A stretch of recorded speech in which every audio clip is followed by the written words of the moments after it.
So, akhirnya Black Panther Wakanda Forever ini keluar menjadi film penutup dari Marvel Phase 4. Dan menurut gue, Wakanda Forever ini adalah film MCU terbaik sih di Phase 4. Dan ya, I know it's not saying a lot karena memang Phase 4 ini rada nggak jelas ya film-filmnya ya.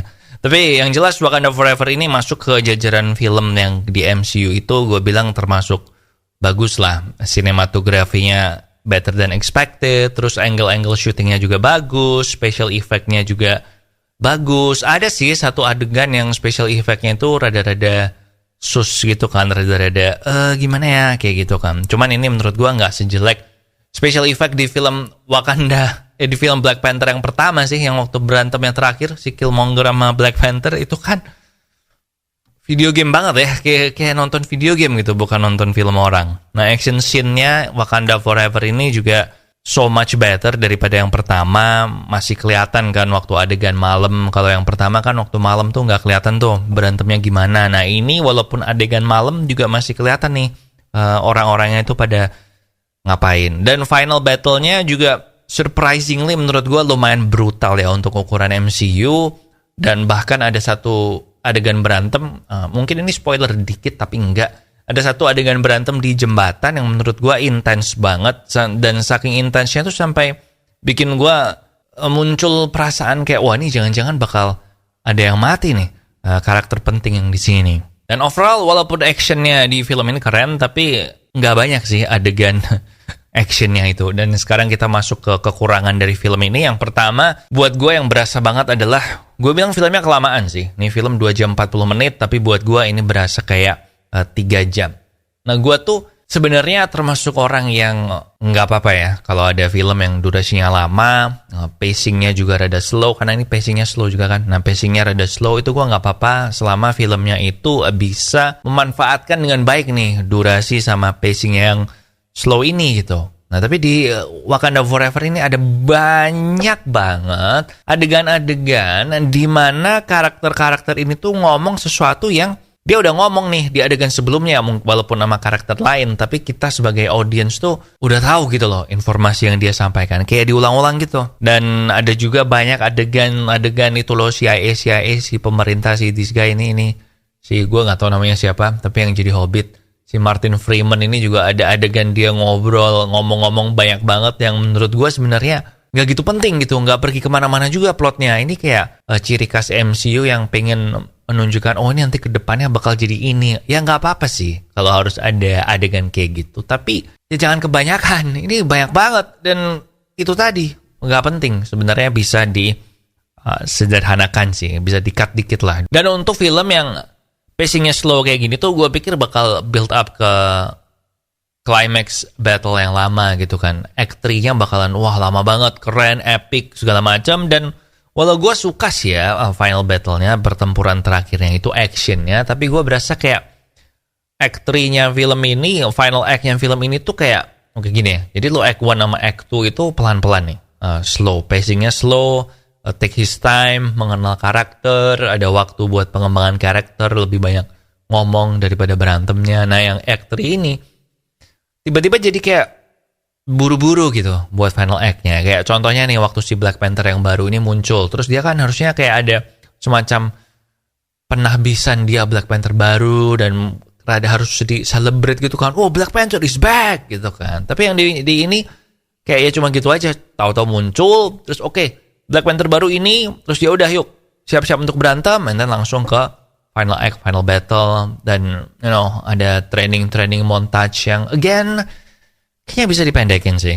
Tapi overall gue tetap menganggap film ini bagus lah, karena memang sebenarnya ya film ini tuh punya banyak problem juga. Kayak skripnya film ini tuh sebenarnya udah selesai sebelum si Chadwick Boseman meninggal, dan they have actually all the reason in the world buat nge-cancel film ini gitu karena Chadwick Boseman meninggal. Tapi kayaknya si Ryan Coogler dan semua produksi timnya ini memang pengen bikin film ini, jadi mereka bikin skrip baru sekaligus membuat film ini jadi tribute buat T'Challa dan buat Chadwick Boseman juga. And kayaknya memang bener-bener pengen bikin film sih. Ini salah satu film MCU yang gue rasa kayak semua orang di production tuh emang pengen bikin, bukan karena ini diharuskan gitu sama studio atau gimana.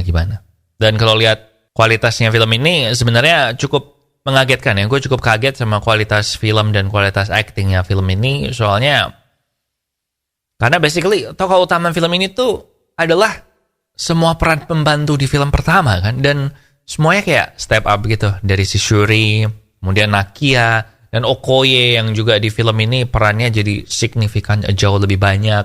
Dan tentu aja si Queen Mother, gue lupa namanya siapa. Queen Ramona. Si Angela Bassett ini juga dia actingnya tuh kayak seolah-olah kalau film ini nggak sukses dia tuh bakal bangkrut gitu loh. Jadi actingnya bener-bener acting. Adegan monolognya dia yang sering dipakai di trailer itu juga menurut gue oke, wajar kalau itu dipakai di trailer karena emang monolognya dia keren sih actingnya. Dan tentu aja ini my favorite part dari Wakanda Forever ini tuh adalah Namor gitu. Yang sebenarnya di luar dugaan gue jadi karakter favorit gue di film ini karena gue dari dulu ngerasa kalau lihat trailer pertama kali tuh gue khawatir si Namor ini tuh kan beda banget ya sama yang di komik gitu. Nah tapi setelah nonton filmnya gue yakin wah ternyata perbedaannya ini itu jadi lebih bagus. Dan ini gue acungin jempol banget sih buat timnya si Ryan Coogler karena mengubah Namor ini jadi something more dan jadi keren.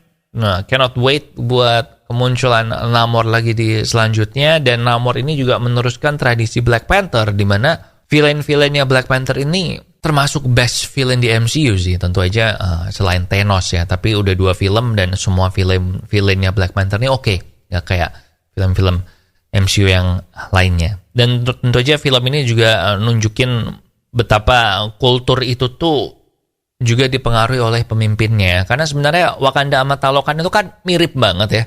Teknologinya maju, punya vibranium, tujuan yang mereka juga sama kan. Gak pengen diganggu oleh manusia lain yang dia dari luar Wakanda atau luar Talokan.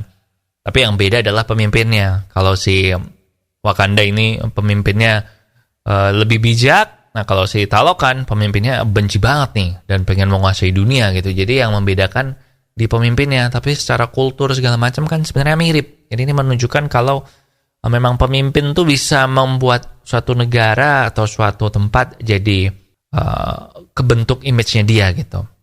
Dan yang interesting juga di film ini karena Wakanda ini untuk pertama kalinya berantem sama sebuah negara atau sebuah kerajaan yang mereka ini yang di bawah gitu. Karena selama ini Wakanda kan lawan semua negara di bumi kan nggak ada yang bisa ngalahin kan, yang paling canggih segala macam.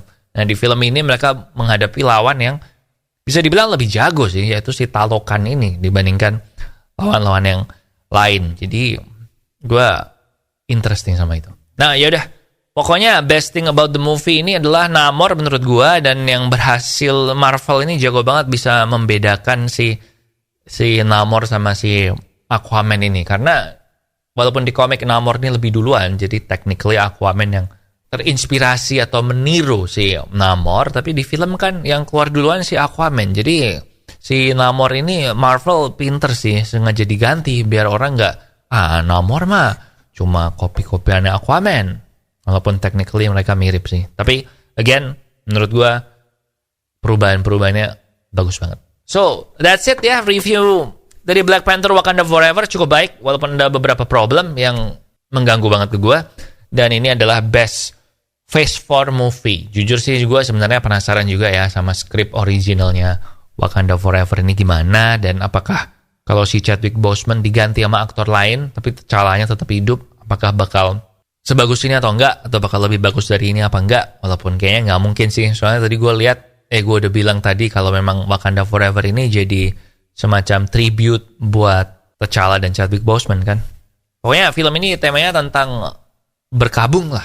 Dan walaupun ada adegan-adegan action berantem superhero gebuk-gebukan, tapi tetap tema berkabungnya tetap terasa banget. So yaudah, itu dia I guess final score dari gue. Gue kasih nilai 7,5 sampai 10. 7,5 dari 10. Ya actually bisa 7,5 bisa 8 sih, tergantung ya kalau lagi seneng apa enggak. Could be better, tapi nice aja sih akhirnya ada film MCU yang berkualitas atau yang bagus kayak gini. Dan setelah Phase 4 yang penuh dengan kekecewaan. So that's it buat Off the Record hari ini. Jangan lupa subscribe ke YouTube Popo on the Radio. Gue lupa ganti lagi, harusnya ini off the record. Tapi jangan lupa subscribe YouTube Popo on the Radio. Di situ ada podcast gue yang lain, Tiang Jauh ngomongin bola. Dan ada juga Popo on the Radio, yaitu acara radio gue yang tiap hari emang tayang ya, Senin sampai Jumat. Oke? Jangan lupa notification bell juga biar gak ketinggalan episode yang baru. Thank you for watching. Di sini Popo Kusen. See you when I see you.